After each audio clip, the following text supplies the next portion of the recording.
to start just by doing a check-in. So a check-in is just to see how certain parts of your body are moving before we do the rollouts, and then we will recheck them after we do the rollouts. So the first thing is just going to be a simple forward bend. So it doesn't have to be super straight-legged, but as we roll our feet with either the tennis ball or the tune-up ball, it's going to affect change in the fascia underneath your feet and then all the way up your body, potentially all the way up, and it wraps around your skull and ends at the top of your eyebrows. Long story short, just check your forward bend. So feet are going to be a little bit wider than hip socket. Soften your knees just a little bit, tuck your chin, roll down. And you don't want to bend your knees too much. Soften them just a bit. And just check in with the tension. Left leg, right leg. Release your head. Hands could be resting on a chair or a sofa. And just check to see how that feels. So release your knees a little bit more. Tuck your chin, roll back up. So we will revisit that after we do some rolling. So grab your tennis ball or your Yoga TuneUp ball.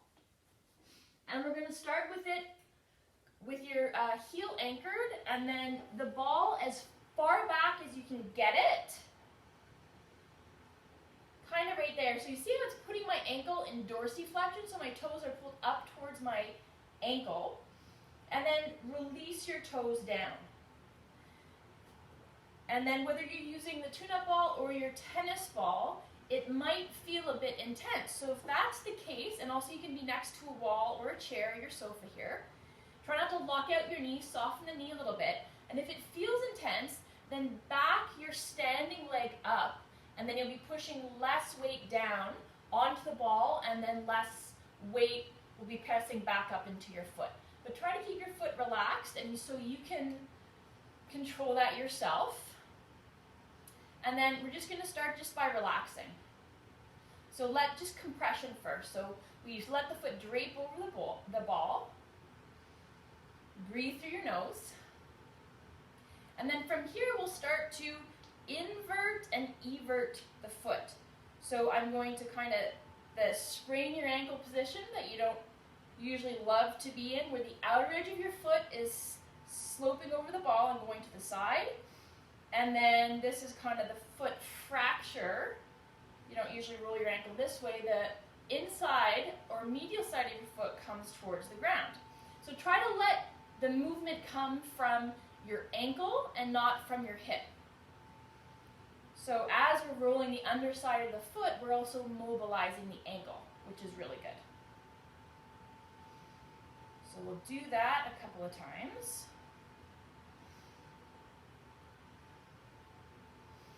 Good, and then we'll shift the ball just underneath your heel. So you don't want to be really far back. You want to be just slightly forward, but right underneath that calcaneus, that heel bone. So from here, so it's like you're wearing a ball high heel, because I'm sure under quarantine and everybody housebound, everyone's wearing their high heels. But seriously, if you do wear high heels or an elevated shoe, this is a great move. So if you're using a tennis ball, it might squirt out on you, so you can kind of put the other foot in closer. And then you're going to press down on the ball, and then really gently, that's right where your plantar fascia attaches. We're just going to move the heel really nice and slow from side to side. Still breathing, not holding your breath. And slow is always better here than fast. And just checking in with how this side feels. You might get sensations of heat. And if it's too intense, you can try moving it slightly to the left or the right or a little bit forward from where we are. Good. And then the next one, we're going to sneak the ball up, and it's going to be underneath the transverse arch. So where the ball is going to be, you're going to see the knuckles of your toes come up. So right where the metatarsals meet the phalanges, the bones of the toes. And then again, try to relax your toes down. And then at all times when you're doing this, the ball's underneath the sort of the forefoot. You want the heel to be grounded, to be touching the ground. And now, just let the ball kind of put pressure up into the toes, release the toes over the ball. And now you're going to grip, flex the toes, and your hands can participate too. It sometimes helps the nervous system to work the toes. Like talons of a bird of prey, trying to pick up, I don't know, gosh, I'm getting graphic now, like a rabbit or something like that. But grasp the toes as you're trying to pick up the ball, push into the ball, and then press into the ball, and now lift up the toes and spread them, extend the toes. And then do that 2 more times. So grip the ball, and then press into the ball, knees still slightly bent, adjusting that foot if you need, and then lifting and spreading the toes. Good, 1 more time. Gripping, pressing, and then lifting, spreading the toes, and extending. Good. Now, we're just going to trace, so moving lengthwise, so from the toes or the underside of the toes, the ball of the foot, to the heel, like you're tracing a line. I'll move side on so you can see me. You're tracing a line from the big toe to the heel. Do that a few times. Then the second toe, second metatarsal, third, fourth, and then the little pinky toe, or the little piggy. And again, here applying as much pressure as feels good.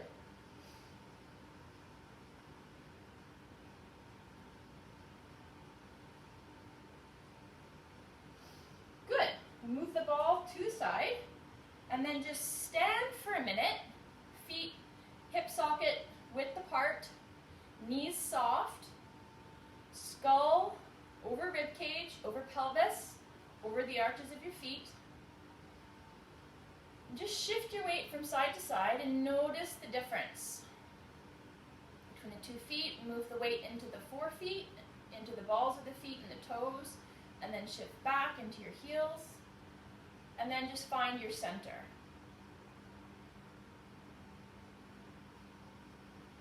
Awesome. So hopefully you feel a difference there. So we'll switch sides.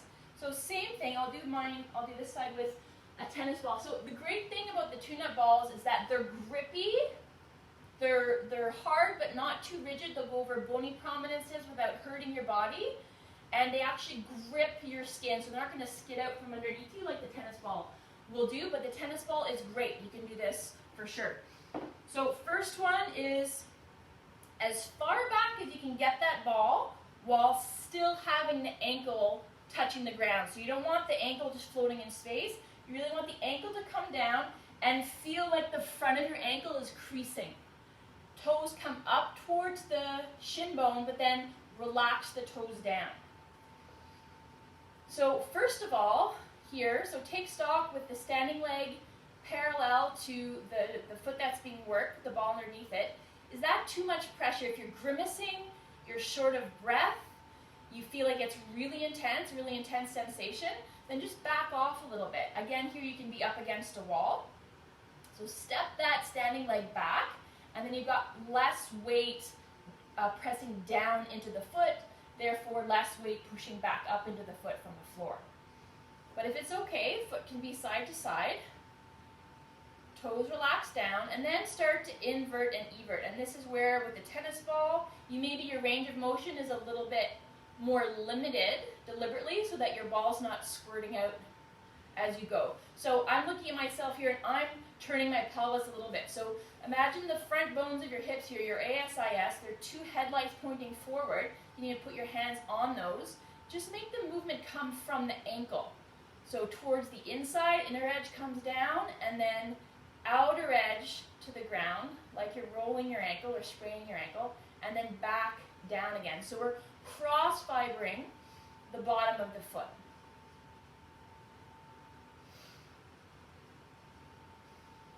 Good. Now for me, this side is a little bit more tender for whatever reason. Now underneath your heel, that calcaneus, and just slightly forward. And that's where all that thick fascia of the foot attaches. So again, here you can control the amount of weight that's moving down. Press down without locking your knee. And then you can start to introduce a little bit of side-to-side movement. That's going to come and speak to that attachment site a little bit. And And you usually get maybe it's a sensation of heat. And if it's too much, again, back off the pressure, or you can just sit just with the compression, so just the ball pushing up into the heel.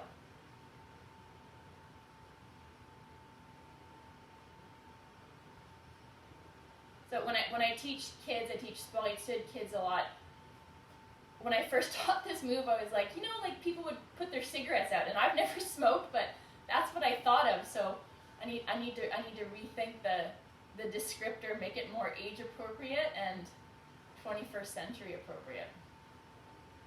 Toilet paper, maybe, if you get it on your heel as you come out of the bathroom, you're trying to scrape it off, something like that. Thumbs up or thumbs down, I don't know.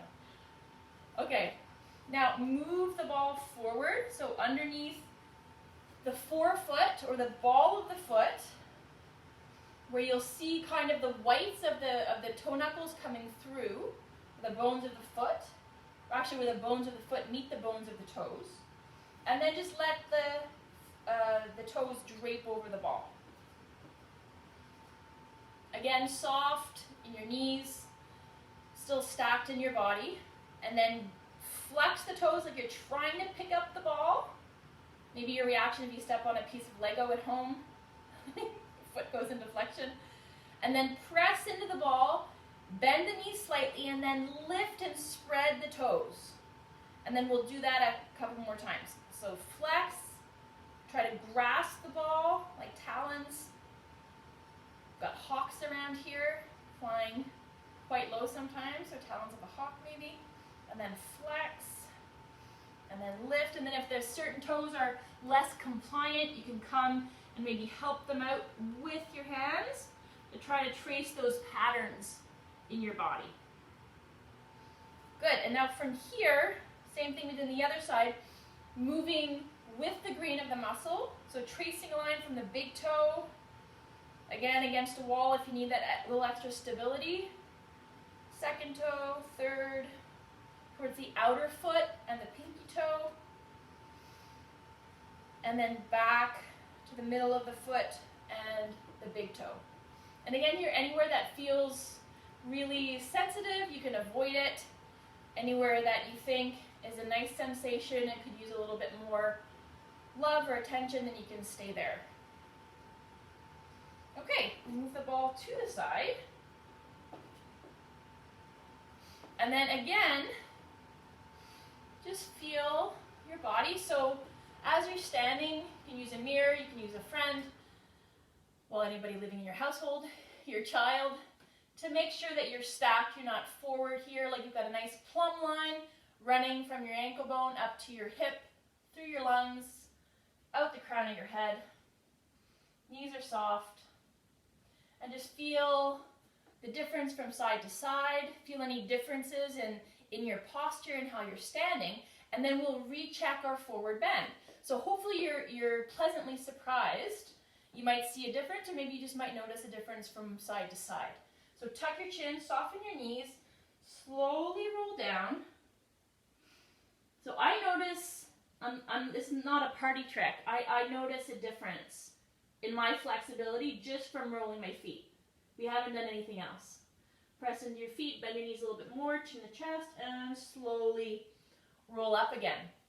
So that's a really cool thing, like our posterior chain is connected from the soles of the feet, up the back of the legs, into this deep, thick fascia of the low back, all the way up, and then it wraps around the frontalis and right ends at the eyebrows. It's super cool. Okay, so capitalizing on all that yummy stuff with the feet, we're going to move into some standing or single leg balance stuff.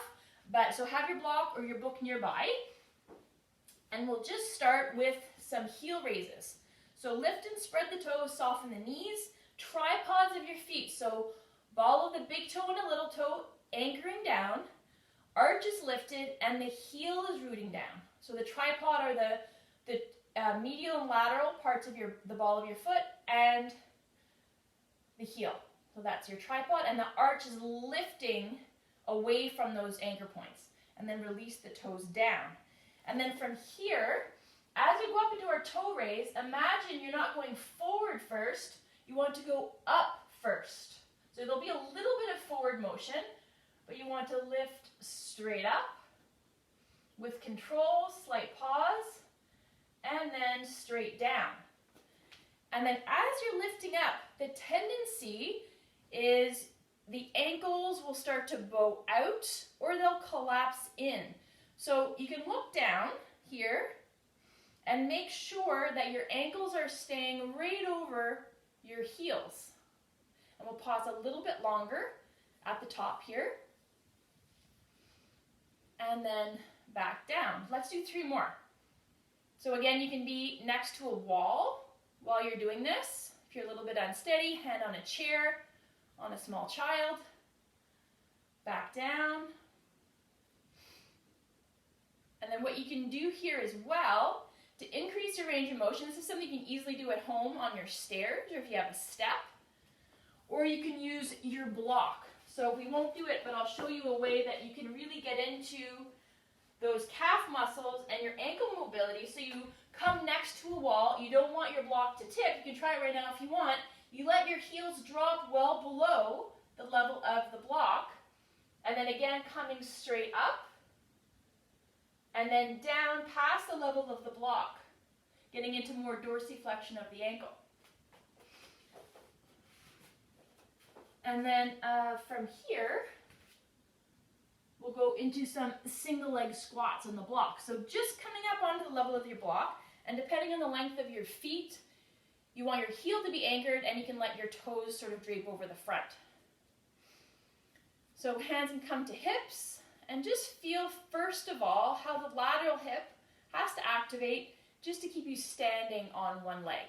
Again, if you feel unsteady here, go closer to a wall or a surface where you can steady yourself easily with your hand. And now we're going to focus on bending the leg that's rooted down on the block, and then dorsiflexing this foot. I'm pulling my toes up towards my shin, and then just reaching the heel down to the ground, and then coming back up. I'll go side on so that you can see me. So we'll do that 6 to 8 times, and just start to feel the quad, the hip, the glutes start to activate. So reaching down, I'm trying not to tilt my pelvis, keeping my pelvis level.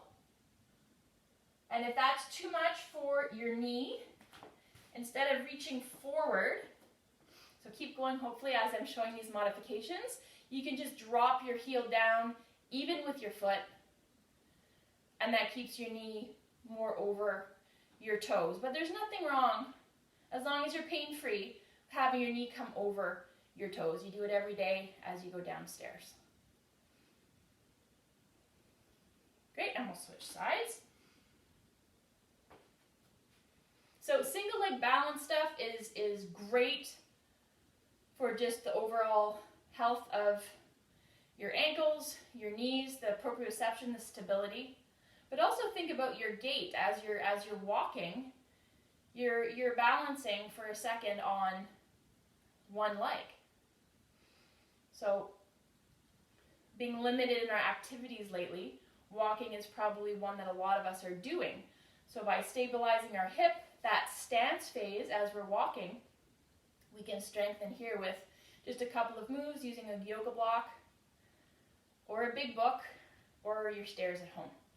So a couple more on this side. And again, noticing the difference in your balance depending what leg we're strengthening or that we're standing on. And just note it. Good. Okay, block will come to the side. We'll need it again shortly. And now we're going to wake up the backs of the legs a little bit.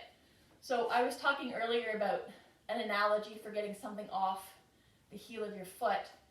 And now I'm going to use that same analogy. Like imagine that you've been outside, say the weather's nice, you've been barefoot and you've got grass stains or leaves or something on the bottom of your feet.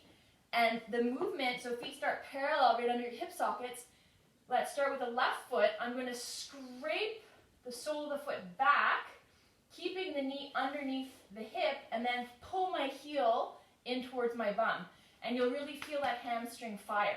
So we'll do that a few times. So I pull back like I'm wiping off the bottom of the foot, and then pull that heel into the bum.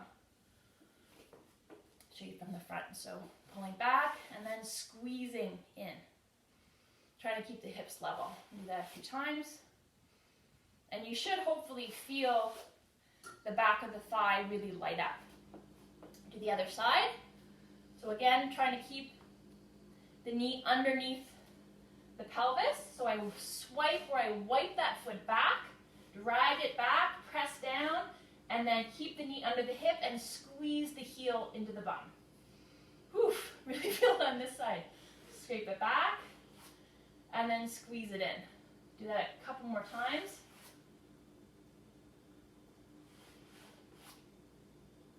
Good, so because now we're going to get into the hip hinge. So we did a squat earlier with the block where we're bending the knees to lower down to the ground. Now the pattern, we want to keep skull to sacrum, or that triangular bone just above your coccyx. You want to keep the natural curves of your spine, so nothing's changing here. Knees will be slightly bent. Feel as though your feet are pulling back, just like we just did. Like you're imagining you're wiping something off in the bottom of your feet. And then your pelvis, or like the hip creases, move back as the pelvis rolls over the thigh bones. And then using the hamstrings, pull yourself back up.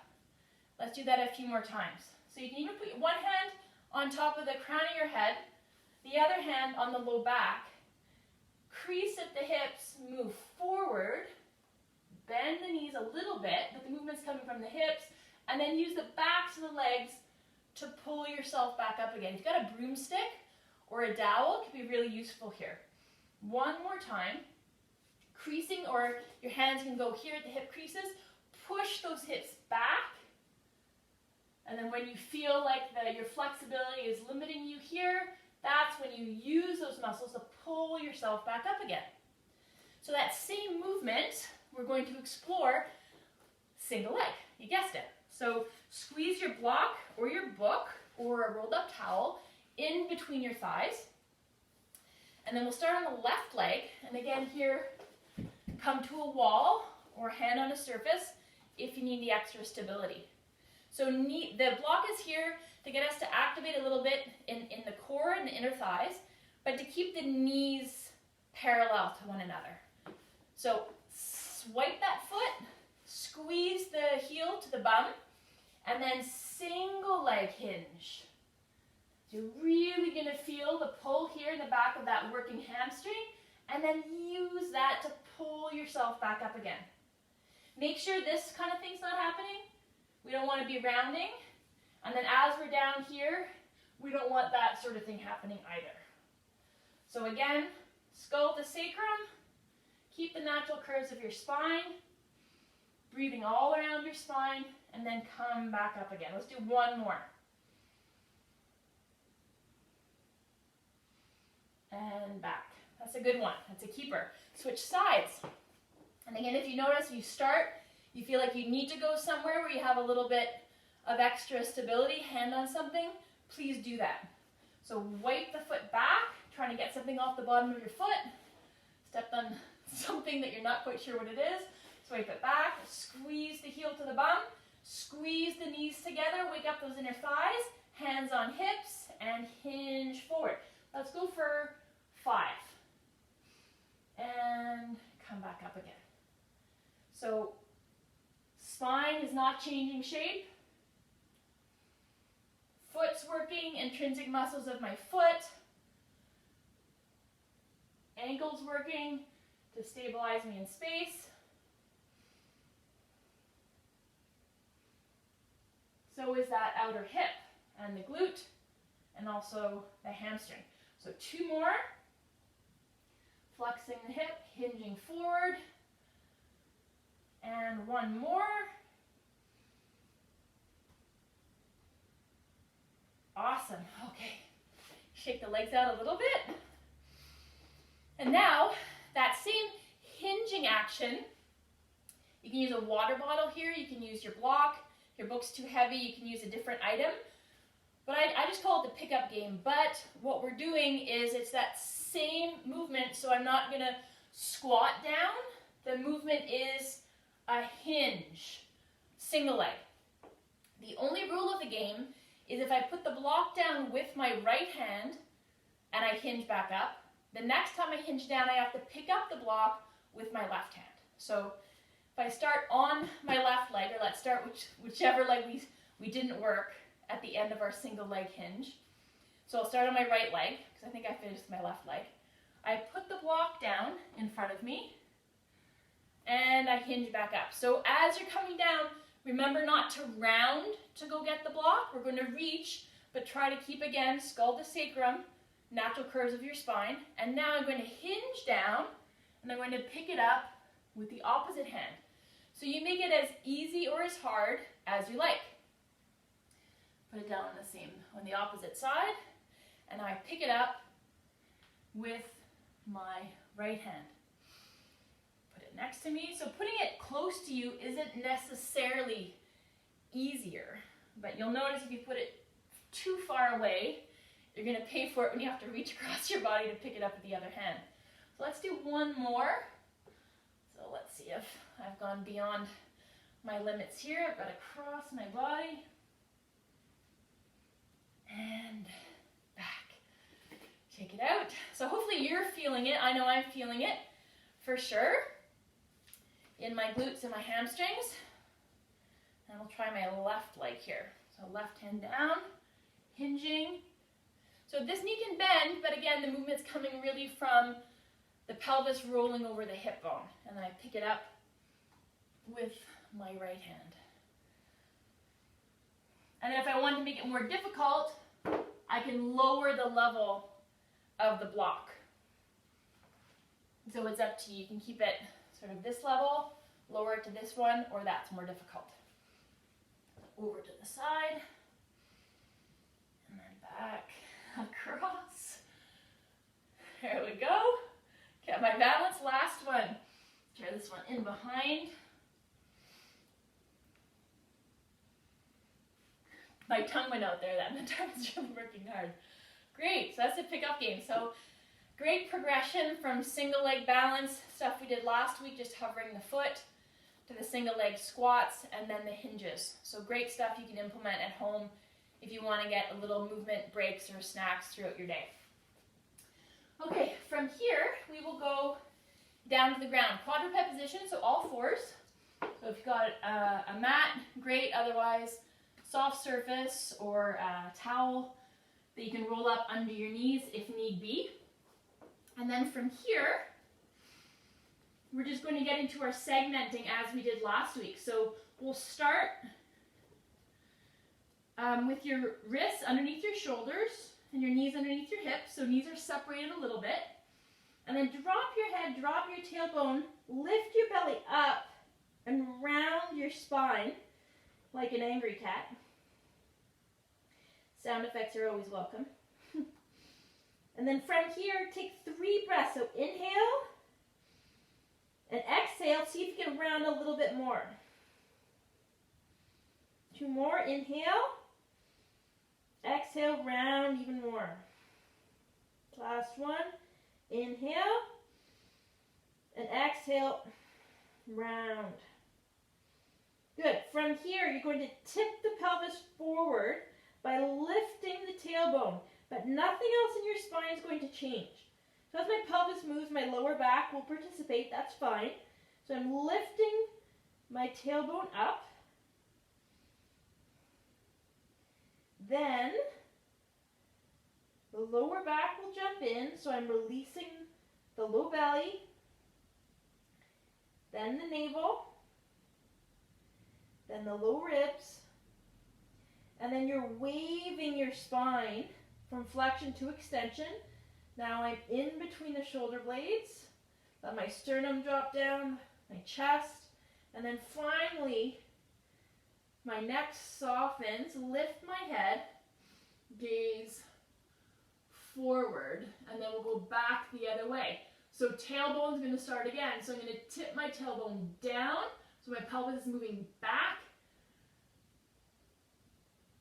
So flattening out that curve, lifting the low belly. So again, you can think about the front of your body moving up, navel, keep gazing forward, ribs lifting up, sternum lifting up, in between my shoulder blades, Drop the chin, drop the neck.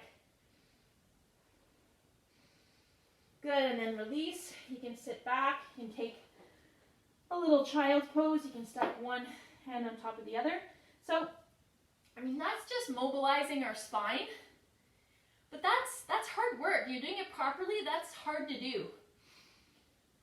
Then we'll get into mobilizing the wrists a little bit. So from here, we're just going to turn the hands out. And then back in. You can move the hands back towards your knees. Good. And then explore different surfaces. So outer edges of the hand, fists, inner edges of the hand, pointing the hands out, the tops of the hand, the backs of the hands. So different positions, different surfaces. Fingertips. You don't have to do exactly what I'm doing. And each hand doesn't have to be doing what the other hand is doing either. Then, with these different surfaces of the hand and angles that we're exploring, can we back off the weight a little bit and then can we add a little mini push-up? Different angles, different positions, challenging the flexors, extensors of the wrists in different ways. Good. Sit back, shake it out, and you do it all at your own pace. So the further out your hands are, or the further away they are from your knees, the more weight you're bearing, the more difficult it is, the more challenging it is for your wrists. And then you can even do it sitting back here, and then hardly any weight, but you're still moving your hands and your wrists kind of through the paces and getting them exposed to different ranges, which is great for your tissues. Okay, from here we're going to do some scap push-ups. So scap push-ups is my elbows will stay straight. Your ankles can do whatever you want them to here. And then I'm going to retract my shoulder blades. That means they're moving closer to my spine. And then I'm going to protract them, and they're moving away from my spine. Your block can go right in that area if you want for a little bit of feedback. That can sometimes help to make us more kinesthetically aware. And try not to change your spine shape here. So keep the natural curves of your spine. Really squeeze those shoulder blades in towards the spine. And then spread them out to the side. Breathing all around your spine. And let's do a couple more. So just bringing some awareness to that space between the shoulder blades, the upper back, which supports us as we do our push-ups. Great. Now come to a modified push-up. So you want to have a straight line here from your shoulders. Your legs can be down on the ground or they can be pulled up and crossed. Do whatever you feel comfortable with. But you want to have a straight line between your shoulders, your hips, and your knees. And then you want the shoulder blades protracted. So push the ground away from you and then pull your body up away from the ground. And then from here we're going to go down to the ground for a count of 5 seconds. So I'm going to bend my elbows, not out straight out to the side, not straight back so they're hugging my rib cage, out kind of at a 45-degree angle. So let's go down.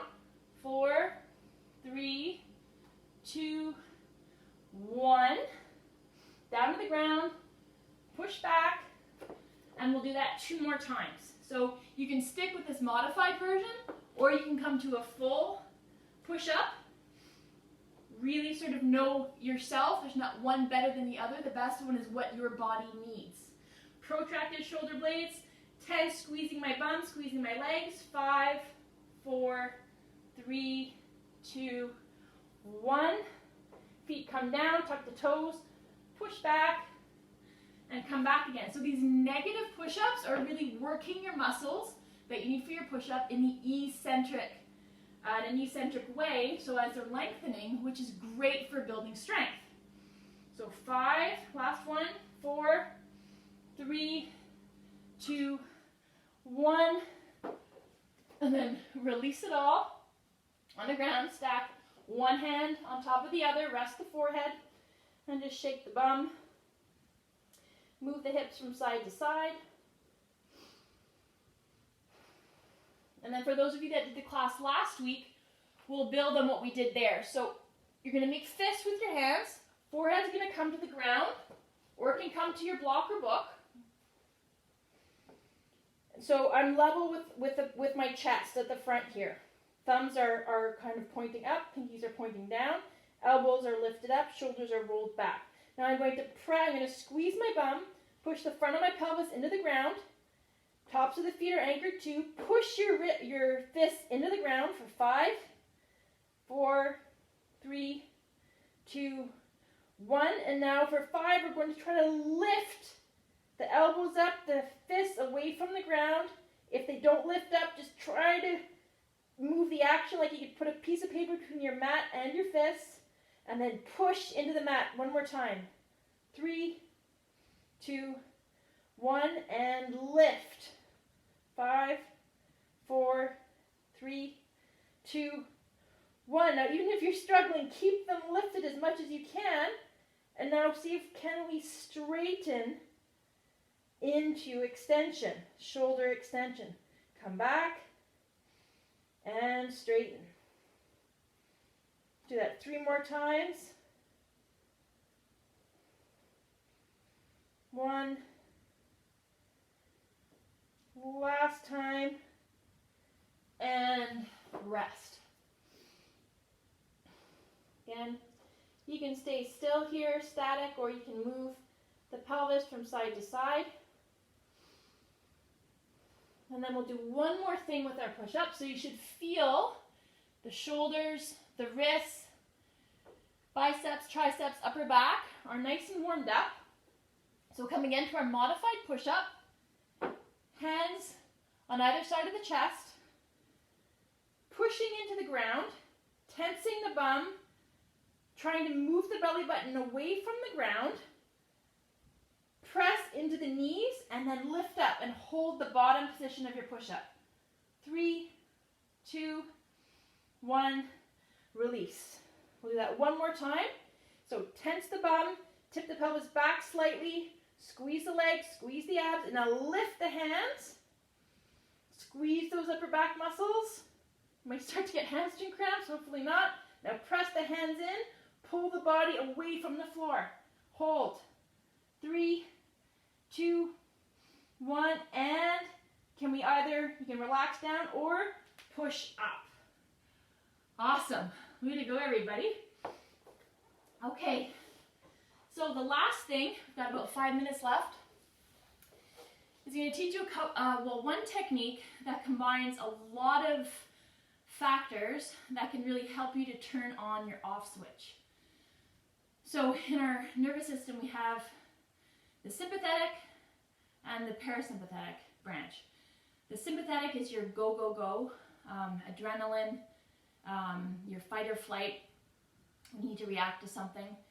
But in stressful times, that can be what is managing, or that's what's turned on all the time. So I want to give you some strategies that can help you to guide yourself more into the parasympathetic, which is your rest, digest, recover sort of portion of your nervous system, to help you sleep better, to help you just be in touch with your body a little bit better. So 3 things that can help you to do that is your position. So your position, we're going to be reclined, but we're also going to be inclined. So your block is going to go, your knees are going to be bent, feet flat on the floor, and your block is going to be underneath your pelvis.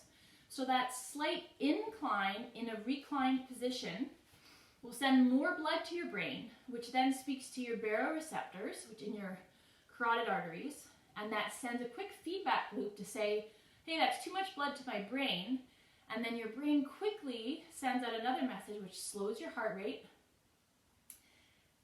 I'm breathing hard. Slows your heart rate and slows the pace of breath. So good things. It brings us to our second strategy, which is pace, and it's also a P word. So position first, pace second. So pace of breath. So if you want to relax quickly, you want to down-regulate your body, a quick way a quick way to maximize that relaxation breath is to increase the duration of your exhale. So you can use your heart rate or your heartbeat as your metronome, and then as you inhale, just take a nice gentle inhale through your nose. Let your exhalation be slightly longer, and then a slight pause at the end of your exhalation, and then let the inhalation just happen naturally. So those are good ways to really get into that parasympathetic nervous system. And then the last thing is that after you do that a few cycles of breath, we're going to hum on the exhale. And that's another great way to speak to your parasympathetic nervous system, talk to your vagus nerve, which is the chief nerve that innervates that system, and to really get your body to chill out and relax. So find a comfortable position. Recline. You can put something underneath your head or your neck, and then press into your feet, lift your pelvis up, block slides underneath the back of your pelvis, not in your low back. From here, one hand can be in the chest, one hand on the belly, or arms can just be in an inverted V. You close your eyes or unfocus your eyes, breathing in a three-dimensional way all around your spine. Belly or breath starts in the belly, moves up into the rib cage, and then exhaling. And a slight pause at the bottom before I inhale again.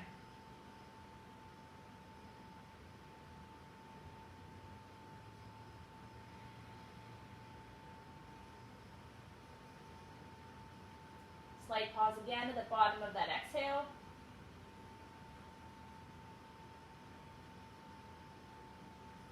And now we'll do a couple where we hum on the exhale. So take a gentle inhale.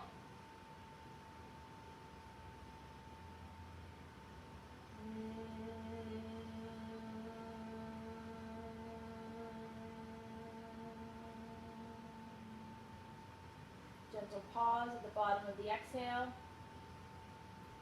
And we'll do that a few more times. And then the third P, we talked about position, we talked about pace of breath, is perspective or mindset. So letting yourself know that it's okay to relax. I allow myself to relax completely can have a massive effect on your mental state and your physical state. So say that softly to yourself. We'll take one more breath with the hum. I allow myself to relax completely. So inhale.